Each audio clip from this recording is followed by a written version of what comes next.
J'ai vu les 3 premiers épisodes de la saison 3 de Only Murder in the Building, la nouvelle série culte diffusée sur Disney+ depuis 2021.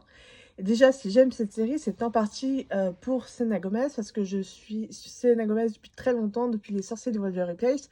Et donc, la voir dans un nouveau registre, forcément, ça m'intéressait.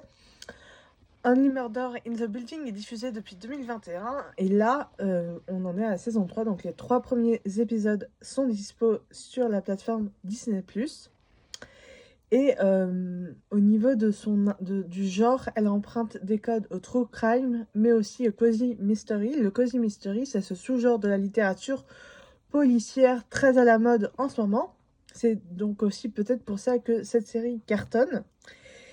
Et dans cette série, on suit donc les aventures de Charles, Mabel et Oliver au sein de l'Arconia, immeuble new-yorkais d'apparence normale, qui en fait ne l'est pas du tout, puisque dans cet immeuble, il y a souvent des meurtres.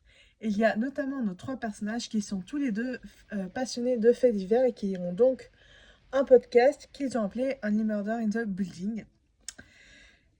Et en fait, ils se retrouvent à enquêter à chaque fois sur ces meurtres et ils découvrent des choses à chaque fois sur les habitants, sur les secrets aussi. Et c'est ça qui fait vraiment la force de la série, c'est qu'on est à chaque fois surpris.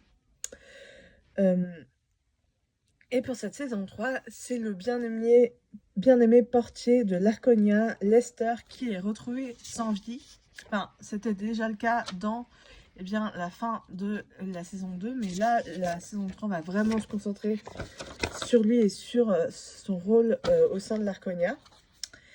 Et dans cette série, ce qui est toujours surprenant, ce qui est fait exprès aussi, je pense, pour surprendre le spectateur, c'est qu'une mort peut en cacher une autre. Et dans cette saison, ce n'est pas le seul mort de la saison, mais je n'en dis pas plus. Je vous invite à aller voir pour savoir. Des morts qui pourraient peut-être être liées à des milliardaires qui débarquent à l'Arconia, donc dans une salle de jeu, et qui ne sont autres que Logan Lerman, René Zellweger et Christopher Watts.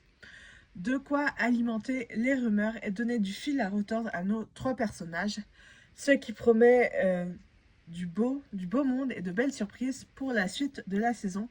Et toi, est-ce que tu l'as vu? Dis-moi tout en commentaire.